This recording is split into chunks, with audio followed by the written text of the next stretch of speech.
Welcome back, Bison Nation. My name is Charlotte Davignon. And I'm Halee. And tonight, we'll be taking you through campus, local, and national news. Stick around.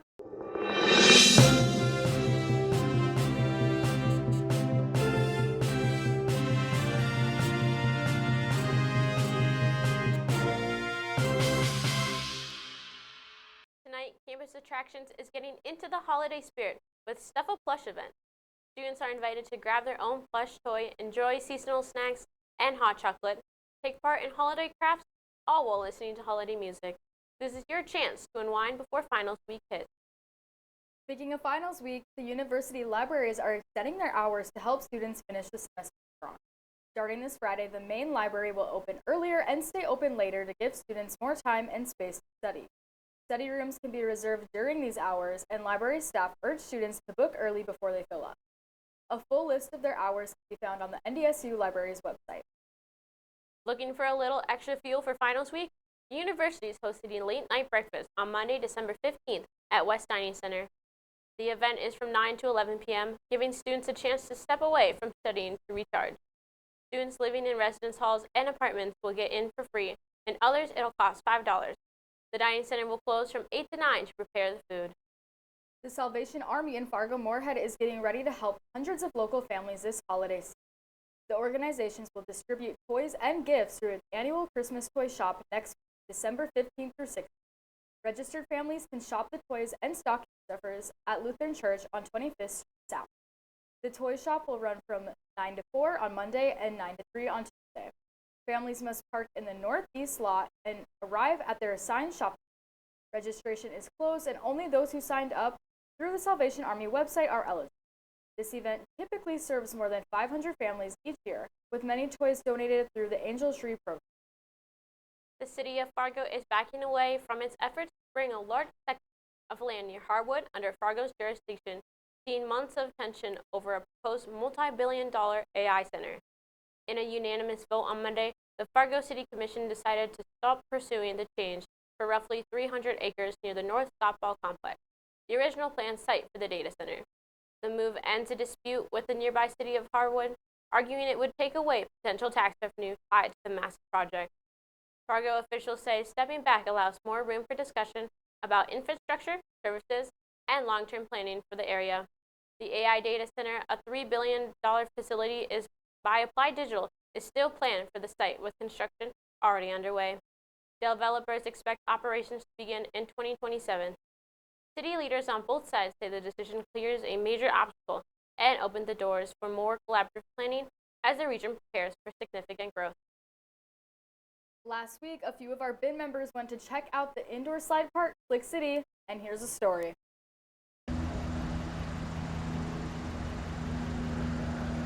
Hi guys, today we're at the new Slick City Action Park in Fargo, North Dakota, and we're going to be testing out some of the slides and getting some questions answered from employees. On December 3rd, some of our team headed out to Slick City to see what all the excitement was about and what it was bringing to the community. From the moment we walked in, it was clear that this place was built for excitement. Slick City is known as the world's first indoor slide park designed for all ages, and it does live up to that reputation. Yeah, it doesn't launch you as high. This one launches you.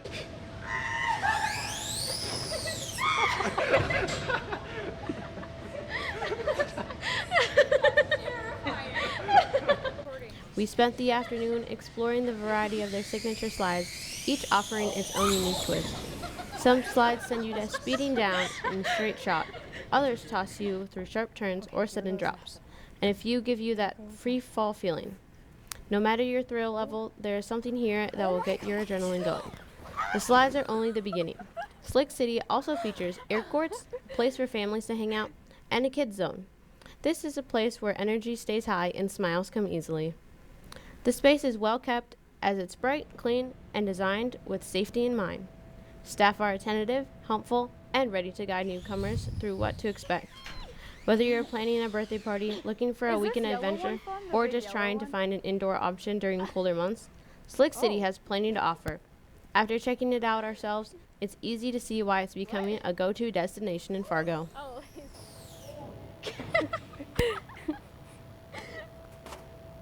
I'm so scared. I believe. go. Okay.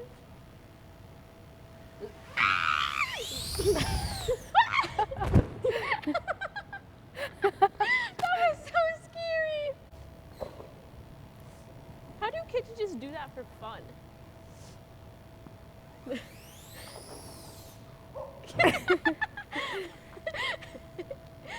I'm gonna like break my back. Okay, go ahead. Okay. Oh.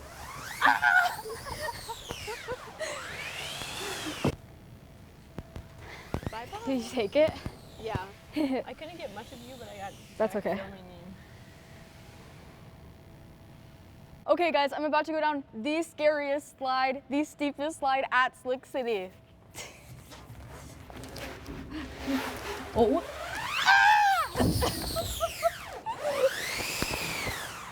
Guys, do that one at your own risk.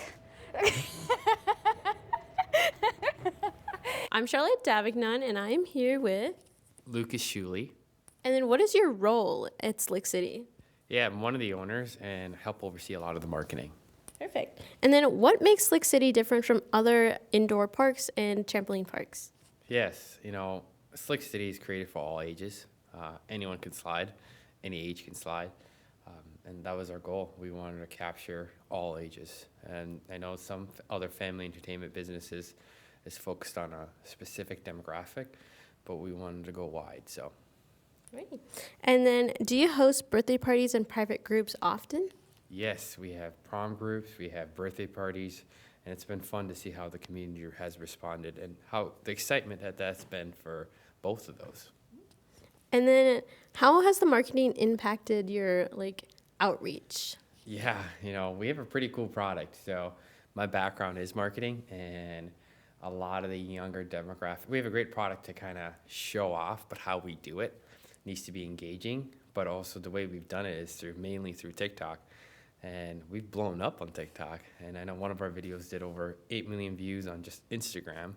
So yeah, the public has responded really, really well. And yeah, because of the cool product that we have and all the slides and the air courts. Great. And then, is this a family-run business? And then, how has the family supported you in all of this? We have multiple owners, and it feels like a family. My brother was helping with getting the floors ready when they were putting the floors in, and my other partners, his whole family is here, and our GM is related to one of my other partners, and so our goal, we're all really close. We act like families, even from a different partner's perspective, but our goal has been all right, it's the Midwest. Everyone can help, do something, and we've acted like that since the beginning. And then, why did you guys decide to open a Fargo location? Our goal is to open multiple locations, not only in Fargo. We wanted to start closer to home before we go into Omaha, Sioux Falls, even Minnesota. But the goal was to stay close to us first, and how would this affect the community? And the community has responded really well, again, like I said. So we're okay, we want to learn everything here before we expand. Alrighty, well, thank you so much. Yes. The Senate is preparing to vote on a series of high-profile healthcare bills that could have a widespread impact across the country. The legislation has been a focus of weeks in intense debate, with lawmakers discussing measures to expand access to healthcare, lower prescription drug costs, and address other issues facing Americans today. Supporters say the bills could provide relief for millions of people struggling with medical expenses, while critics warn of potential costs and long-term consequences. The Powerball jackpot has skyrocketed to $1 billion after the grand prize winner in Wednesday's drawing. This massive jackpot makes it one of the largest lottery prizes in the U.S. history. Lottery officials say ticket sales have surged as players across the country hope to claim the life-changing grand prize. To win, players must match all 5 white ball numbers plus the red Powerball. Experts caution that the odds of winning the jackpot are extremely low, but many are still drawn to the possibility of a $1 billion prize. The Department of Homeland Security has signed a contract to purchase 6 Boeing 737 aircraft to support ICE deportation flights. This move means ICE will have its own fleet, rather than relying on chartered planes, with officials saying it will increase efficiency and lower costs. Supporters call it a step to streamline immigration enforcement, while critics warn it could lead to higher deportation numbers and raise transparency questions. The new jets will be used for both domestic and transfers and international removals, with the DHS expecting them to be fully operational in the coming months. Next up, we have sports and weather with Jack. Founded in 1985, the Missouri Valley Football Conference has established a tradition of FCS football excellence.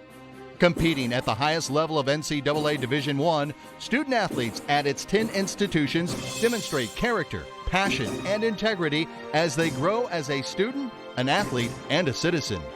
The Missouri Valley Football Conference, where leaders are shaped and champions are forged. One kid, one mentor, plus one moment can unlock limitless potential. 30,000 youth are waiting. Be there for one of them. Become a big today. At NDSU, we're going to teach you about how to work with people. We're going to teach you about relationships with people and how to manage those relationships successfully, whether that's at work, whether that's at home. We have majors in agricultural communication, strategic communication, journalism, and management communication.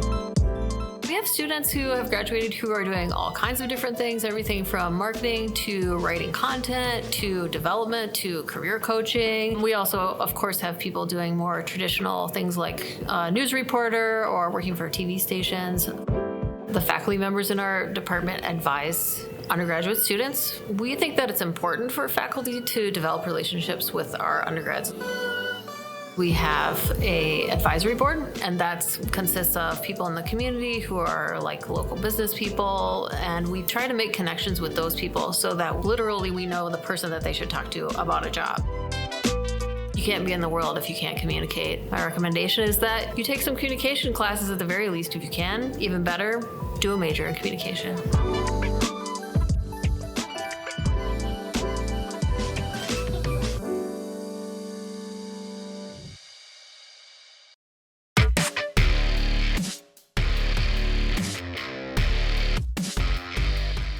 Welcome back to Bison Sports. I'm Jack Higgins.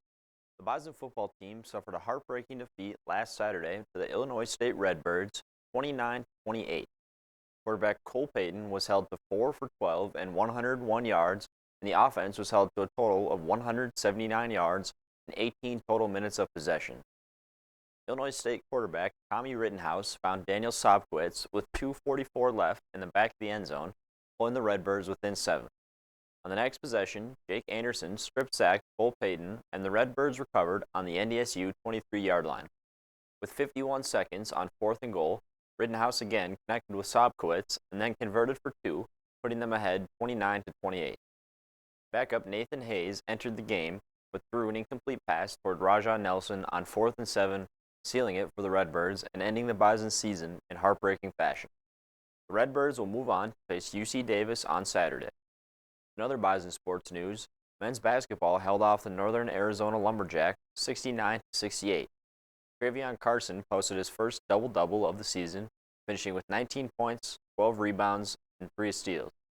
Marquis Strickland scored 16 points, and Damari Wheeler-Thomas had 10. NDSU led for 26 minutes after falling behind early 9-0.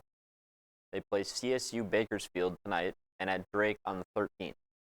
Women's basketball also won on the road last Saturday against Weber State, 79-72. Avery Conan logged her third 20-point game of the season with a team-high 21 points, 10 rebounds, 3 steals, and 2 blocks. It was her third straight double-double and 5th this season. Jocelyn Schiller reached double digits in scoring with 10 points, 4 rebounds, and 3 assists. The Bison shot 50.9% from the field, 50% from behind the arc, and 80% from the free throw line. They travel to Eastern Illinois this Thursday. That's all I have for Bison Sports. But here's Bison Overtime for a deeper look, and Henry is out sick today, so I'll be giving you the weather this week.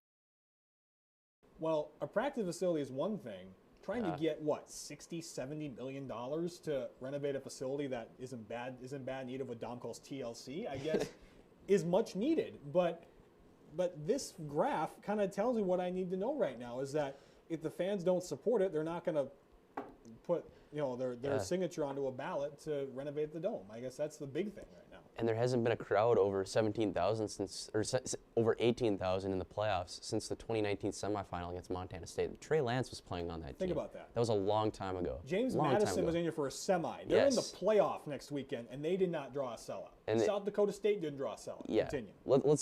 I want to emphasize something. The fans who are there are awesome. They did a great job. The people who were there, good job. Yes, you guys, they care. And what I thought was really cool is after the game, and myself included, we went down on closer to the field and we clapped them off the field. That's what you do.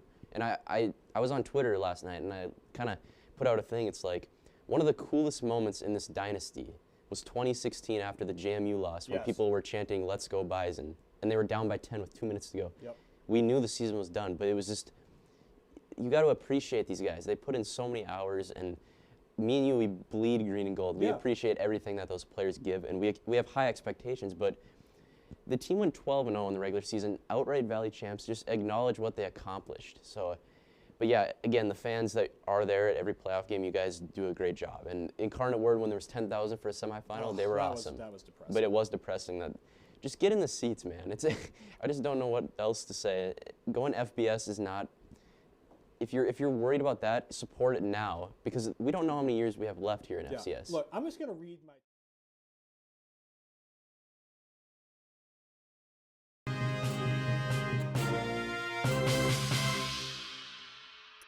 Hello, Bison Nation. Welcome back. Henry's out sick today, so I'll be giving you the weather this week. As you can see here on our board.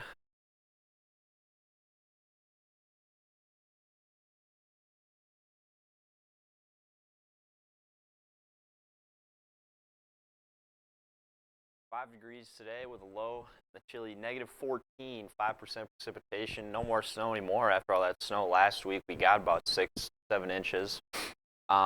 Humidity 73%, wind at 20 miles an hour. It's a cold Fargo wind. All right, I didn't do that. Looking ahead at the forecast this week, we got Saturday, Sunday, Monday. This weekend, we are having dip into the chilly temperatures all the way down to -20 on Saturday, and then back up about 13, 17. We're going to hit 40 on Tuesday. Unbelievable. For -20 on Sunday and 40 on Tuesday. Just a big shift there. And then Wednesday, 30, back down to 5 by Thursday. By next weekend, we're again back into the negatives. And if we come over here, we look at our national report.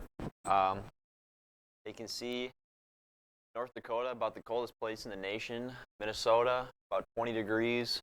Big cold pocket right over the northern Midwest. And then down in the south, about 70, 80 degrees. Northeast is getting some snow this week. 30s, 40s, Washington, New York, in the Pacific Northwest in the 60s, nice and calm. And that's all I have for you guys this week. See you next week on the Bison Information Network. Thanks for watching. I'm Jack Higgins. Roll Herd.